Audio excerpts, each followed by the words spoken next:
Hey everyone, Mr. DVB here. So today I'm going to be showing you guys my family's 4K Blu-ray collection. So we've been getting 4K Blu-rays ever since we got our 4K TV back in April of 2018. This is the TV right here. It's 75 inches. It's an awesome TV. And we play our 4K Blu-rays on our 4K Blu-ray player, which is also Sony, and sometimes the Xbox One X. So yeah, we've been getting these since April, and we have a really substantial collection going. We have two films digitally, which are on the TV that came with the TV, so you can kind of choose two Sony-made movies. So we chose Jumanji: Welcome to the Jungle and Passengers, which I believe are both Sony films. I know Jumanji is at least. Passengers I chose just because I heard it was really great for quality. Otherwise, I mean, the movie itself isn't really that good, so I just chose it because of the quality and the fact that they weren't really giving us a ton of options to choose from. But yeah, so let's just start with the far left here. I'm going to give you guys my thoughts on the movie itself, very brief, and then my thoughts on the video quality. So first up, in the top left corner over here is Wonder Woman, which was released in September of 2017 on 4K Blu-ray. So I picked this up on release day. I didn't have a 4K TV or anything like that at the time, so I just had to watch the regular Blu-ray. But now that I've actually seen the 4K Blu-ray, I'll say that it's decent looking. I don't think it's anything, honestly special as far as 4K releases go. The colors are kind of nice. The movie has a lot of fake digital grain that was added in, and it's really obvious, and sometimes it can be distracting. But overall, it's just not super sharp in detail. So I'd give it, as far as quality-wise goes, a 7 out of 10 for a 4K Blu-ray. As a movie itself, probably a 7.5. I think it's slightly overrated. I think the final act is definitely the worst part of the movie. The villains in the film are terrible. The best part is definitely Wonder Woman and Steve Trevor, those two characters in the relationship. Then we have Justice League. This is a steelbook, so I picked this up a few weeks after it was released, and I didn't have 4K at the time, actually. I think this was a few weeks before I got 4K. Movie itself, not a big fan of it. I'd probably give it a 6.5 or a 7 out of 10. As far as the 4K goes, it's actually really good. There is still some digital grain that's a little meh looking, but the quality itself is really sharp. The problem with the movie, though, is that the effects and the CGI is really bad, especially just the way they did the colors. You can tell they really oversaturated it, so because of that, sometimes it's really fake to look at, but still, clarity-wise, it's really good, so I'd probably give it an 8.5 or so. Then we have Blade Runner 2049. This is probably one of the best 4K Blu-rays I have. For detail and just the way it looks, I'd say it's a solid 10. It's fantastic looking. One of the sharpest looking movies out there. The audio on it is also really great. I don't have a Dolby Atmos setup. We might be getting one someday in the future, hopefully. But the audio is really good on this. And the movie itself, I think, is great. It's not necessarily a rewatchable movie, in my opinion. I wouldn't rewatch it constantly, but I'd probably give it an 8.5 or a 9 out of 10. Then we have John Wick, the first film. So I got this about a week ago, actually, or a week or two ago. Quality-wise, it's really good. I mean, I wouldn't say it's anything astounding. The black levels and stuff are really good, so if anything takes place in the dark, you don't lose any detail there. So I'd give this one an 8 out of 10. Movie, I'd probably give the exact same rating, actually. I think it's a really well-done action movie. Can't wait for the third one. Second movie, got the same day. Probably give this one the same rating, an 8 out of 10 for quality. For the actual movie itself, probably maybe a little bit above an 8. I think the action sequences were better than the first one, but it's a little bit slower than the first one at times. Then we have Ready Player One. So yeah, I got this back in July when it came out on 4K Blu-ray. Loved the movie. It was actually one of my favorites of the year. Wasn't on a lot of people's list, but I just really enjoyed it. And on 4K, it looks fantastic. It's great. Obviously, the movie's a ton of CG, so it's always perfect looking, in my opinion. The scenes that took place in real life aren't super sharp, and it has this very gray look to it because it's supposed to be kind of this depressing future. So it actually works in the film's favor. Quality-wise, I'd say this is a 10 for the effect scenes. Anything that's CGI and takes place in the video game world is an absolute 10. So yeah, overall, I'd probably give it a 9.5. And the movie itself, I'd probably give a 9 as well. Then we have How the Grinch Stole Christmas. So this was actually pretty cheap, so that's the reason we got it. The movie itself, I'd probably give it a 6 or a 6.5. I'm not the biggest fan of it, honestly. I think the original animated is still the best, and I actually probably prefer the new animated film over this. This is, honestly, this is the only one I haven't really seen much of. I'd probably give it maybe a 6.5 for quality or so. Just from what I saw, it wasn't really anything special, but still an upgrade over the Blu-ray, I guess. Hacksaw Ridge, great for quality, probably about an 8 out of 10. Movie itself, I've seen only once, and I'd give it like an 8 out of 10 as well. Thought it was a really solid movie.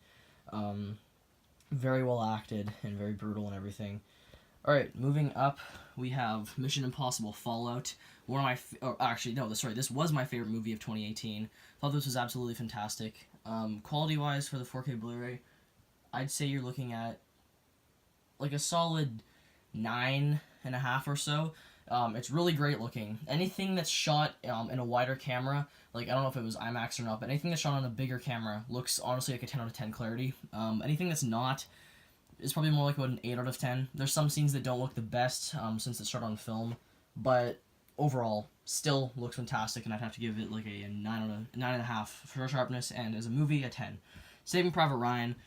This actually looks great for an older movie. I'm so glad that this transfer worked well, because this is the best war film of all time, easily in my opinion. So it looks absolutely stunning. Not stunning, but it looks really great for a film released in 1998. So I'd give the quality for the year it was released like a 9 out of 10, and the movie itself is an easy 10.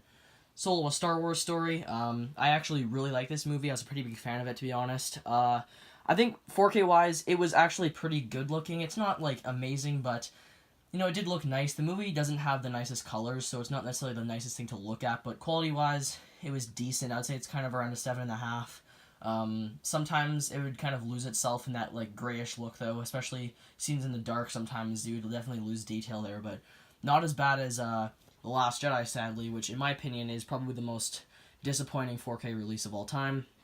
So even though I'm not the biggest fan of this movie anymore, I could not wait to get this on 4K. This is actually like the first 4K Blu-ray I ever got, next to Wonder Woman, and I was super disappointed with the quality on this. It's not bad, but you can literally compare this to the Blu-ray, and there is barely even a difference.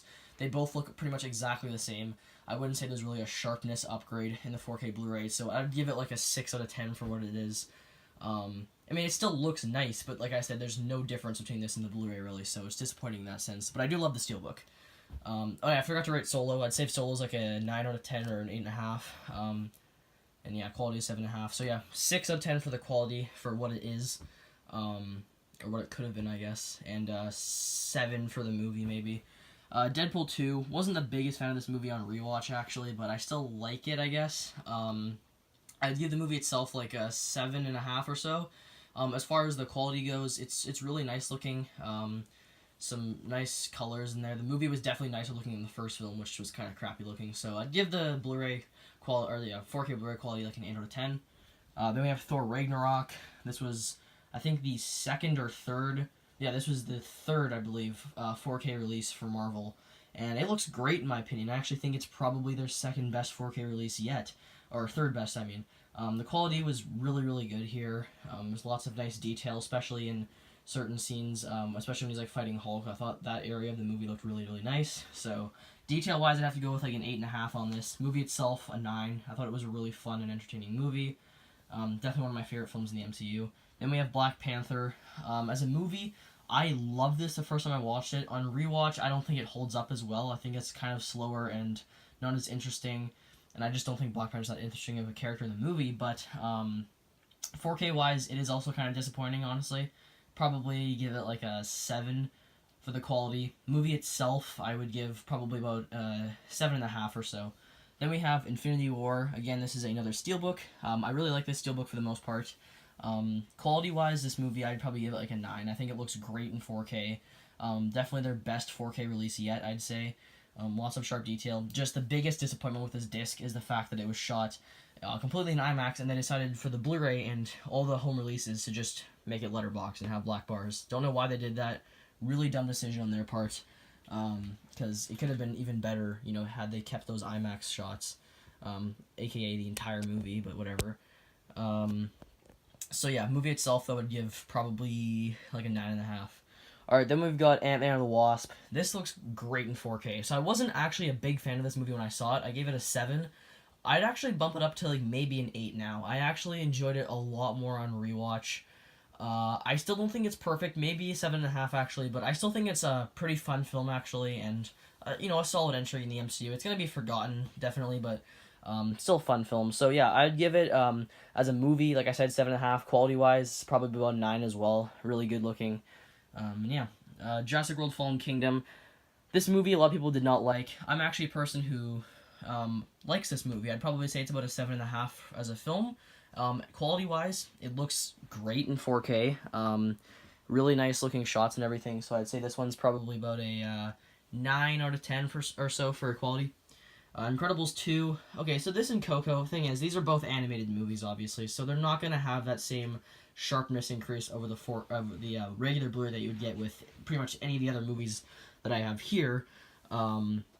So because of that, I would say that these movies aren't really a big buff in the look department. Some of the colors are a little bit nicer due to the HDR, especially with Coco. But yeah, overall these movies aren't anything of a big upgrade. I'd still give them like an 8 for both, just because of the fact that they still look really nice. The movie themselves, I'd give this one like an 8 and this one like a 9. Also, I forgot to mention with Black Panther, worst problem with this Blu-ray is the black levels. It is terrible in this movie. Any scene that takes place at nighttime is almost impossible to see. It looks almost grayish, and you cannot really see any detail in there, so that's a big problem with that. It on 4K, I picked this up very recently, actually. Same time I got John Wick. This looks awesome in 4K. Great quality, really beautiful colors. Warner Bros. Did a really good job with the color grading in this movie. I actually do have the regular Blu-ray, the Steelbook for it. I got this back when the movie was released. Not the biggest fan of the Steelbook anymore, honestly, but whatever. I might put the 4K disc in here someday. But yeah, so I have like technically like 3 copies in a way, I guess now. But yeah, so quality wise, I'd give it like a 9. Movie wise, it's a 10 for me. I think it's my favorite film of 2017. The original Halloween from 1978, classic horror film. The movie itself, I'd say, is like about a 9 out of 10 or so. I think it's just a really well made horror film, very influential on today because it basically made the slasher genre it is, even if it wasn't the film that necessarily started that genre. Quality-wise, again, this is from 1978, so this is not going to be as clear as any of the other movies on this list. It actually might be more clear than The Grinch, though.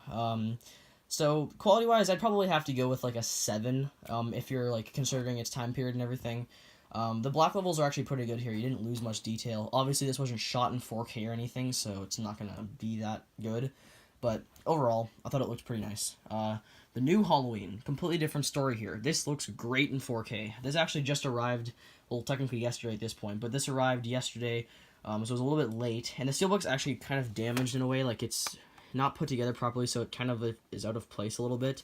It's not that bad, but this movie I thought was really good for the most part. I didn't like it as much when I rewatched it recently. So maybe might lower my rating to like an 8 out of 10 or 7.5. So I might not even have it on my top 10 list anymore, which I know is a huge difference. But I love the Steelbook.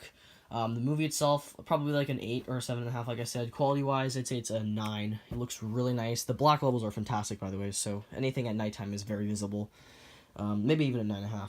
Then we have Inception. This actually doesn't work, this disc. I can watch the first 15 minutes, and then the rest of it pauses, and it'll just freeze and not work. So I sent in a thing to Amazon, and they're sending me a replacement, and then I'm sending this one back to them. But from what I saw, it looks really good. It's not as good as some of the other Christopher Nolan releases, because this movie was not shot in IMAX like the majority of his films are. And IMAX, is like the highest quality camera, basically, I believe. So it's not as sharp as some of his other movies, but it's still a huge increase over the Blu-ray, because my brother and I were just watching this, and I compared 2 of the scenes that took place in the snow, and on the regular Blu-ray it's very muted looking, and then in the 4K it was very bright and vibrant, so the colors are definitely nicer here, and details slightly better, I guess. So I'd give this one like an 8.5 for quality. Movie itself, an easy 10. I think this is definitely one of the best movies ever made. It's in my top 5 probably. Dunkirk, not as good as Inception, in my opinion, as a movie. I still think it's very well made, though. A really great war film. It's probably one of the best, I guess. The IMAX sequences are just a straight up 10 in this movie. They look incredible. The other sequences still look great, so I'd probably give this like a 9.5 or a 10 for quality.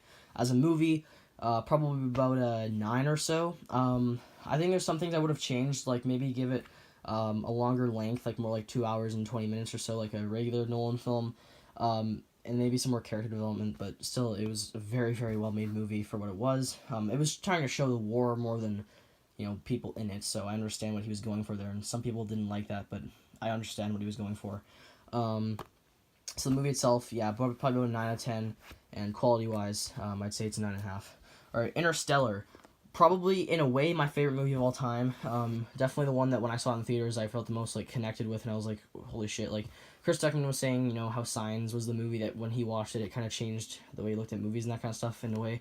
That's how I felt with Interstellar when I came over to the movie. I was so mind-blown by this movie. I even watched this, like, yesterday, and I still have that same feeling watching it. It's really a film that that feels really special to me. So, 10 out of 10 for a movie, by far, even more than that. Quality-wise, I'd say it's a 9.5. It looks fantastic in 4K, especially the IMAX sequences, obviously. They are insanely good. Definitely a must-watch. It's definitely a really confusing film, even more than Inception, in my opinion, with the final 20 minutes or so. I think it sometimes kind of overseeds its, you know, intellectual grasp, but whatever. Then we have the Dark Knight trilogy. Kudos to my brother for getting me this. So, my favorite trilogy of all time, probably. I guess this original trilogy of Star Wars and, I don't know, Lord of the Rings are my favorite trilogies. This is all three of them. Strangely, my Blu-ray player is kind of weird. The very model, as I've heard, there's issues with it freezing a lot, but Batman Begins does not work on it at all, so it runs perfectly fine on my Xbox One, though, so I don't know what's up with that. But yeah, love the movie. This is a 10 out of 10, 10 out of 10, sorry, for a film. I think it's great. Quality-wise, I'd say it's like an 8.5. It's a really good buff over the regular Blu-ray detail. And I also love the case for these movies that they did. Then we have The Dark Knight. Okay, easy 10. Best comic book movie of all time, in my opinion. Heath Ledger's performance was fantastic, obviously. I mean, definitely one of the best performances, in my opinion, of all time, if not the best. Which I know is a huge statement, but that's how I feel. Quality-wise, IMAX sequences, 10 out of 10. You can compare this next to the Blu-ray, and it is astounding, the difference. It's so insane. Like, if you just look at the opening bank heist, for example, compare the Blu-ray to the 4K, it is a huge difference. They did a really good job restoring this movie in 4K. Obviously, IMAX existed back then, so they already had that format, and it just looks incredible. The non-IMAX sequences aren't as good. They kind of look similar to the regular Blu-ray, just maybe a little bit up, like, increased. So those sequences are like a 7 out of 10, but everything else is a 10. So I'd have to go with like a 9 on this one, but it's definitely a 10 in the sense that the IMAX sequences are insanely good. Then we have Dark Knight Rises. I love this sequel. I don't care what people say about it. It could be a 9.5 for me, but I'd still go with a 10. Between this and Batman Begins, I don't know which one I like more. I think Bane was a fantastic villain. Not as good as Joker, obviously, but still great. And I just think it was a fantastic end to the trilogy. In 4K, it looks astounding. The best out of the three, in my opinion. So I'd give it a 10 for the quality, honestly. Movie itself, probably a 10 as well, I guess, yep. So those are those three films. Again, best comic book movies of all time, in my opinion. Don't care what anybody says. I just think they're so well made and directed. They're not my favorite Nolan films, though, actually. Like, upon, like, rewatching all of a sudden, I think Inception and Interstellar are my two favorites. Alright, then finally we have the Jurassic Park collections. These are the 4 Jurassic Park movies, you know, starting from the original to Jurassic World. So I got this, I don't know, about a year ago or so now. Well, a little bit less than that. So you have the original Jurassic Park. Okay, so this isn't a huge buff over the Blu-ray. There is an increase in colors. The colors are definitely nicer due to the HDR, so there's some stuff that you will notice is like, hey, that actually kind of looks nicer. In detail, though, I wouldn't say it's, like, you know, anything astounding. So I'd give it, like, a 7 out of 10 for quality. Movie itself is, you know, 9.5 or a 10 for me. Probably, yeah, it's a 10. Lost World. Okay, this one's kind of a tricky situation. This is actually really good looking in 4K. Even better than the first one, in my opinion. So I'd give it, quality-wise, like an 8 for its time. I think it actually looks really good. Movie itself, maybe a 6, maybe even a 5.5. I'm really not a big fan of this movie. On rewatch, I just think I actually consider this to be the worst Jurassic Park movie, by the way. A lot of people would say the third one, but that's where we come to the third one. I actually don't dislike this movie. I think there's problems with it, but I think it was more of just like a Jurassic Park adventure film rather than 2, which I just don't like. So I'd give this movie like a 7, maybe. Quality-wise, really, it's not a buff over the Blu-ray at all, especially the first half of this movie. It looks exactly the same. Second half does look nicer, though, so I'd give the quality on this like a 5.5 out of 10 or so. But yeah, and then there's Jurassic World, which I actually think looks really good in 4K. I'd probably have to give the 4K quality like an 8.5 or so. It's really nice looking, and the movie itself, 7, I guess. So there you go. That is 4K Blu-ray collection of ours. As I said, we do have Passengers and Jumanji: Welcome to the Jungle on our TV, so they are streamed, but we do own them. And Passengers is a 10 for quality, and as a movie, it's like probably a 6.5. And then, what else was the other one? Jumanji Welcome to the Jungle, probably like a 9 for quality, and as a movie, like a 7.5, I guess. So yeah, there you go, guys. That's the collection. I do plan on getting Venom, like I said, which could be very soon, because we actually got a refund for Inception, so I was like, okay, we can just use that money, buy Venom. I'm going to sneeze in 3, 2, 1. Bless me, I have a cold. But, yeah, there you go, guys. That's the collection. So there's 1, 2, 3, 4, 5, 6, 8. 8, 9, 10, 11, 12. Okay, I don't know, I'm not going to count. But anyways, yeah, we got a lot of movies. It's great. If you want to do an actual collection, there is all of those, and then like 4 baskets worth. I think we overall, in total, have like around 600 Blu-rays or so. If you count like steelbooks and 4Ks and collections, around 600. It's crazy. But yeah, there you guys. That's the collection. Hope you guys enjoyed this video. Let me know what you have for 4K Blu-rays if you have them down below. And I'll see you guys next time.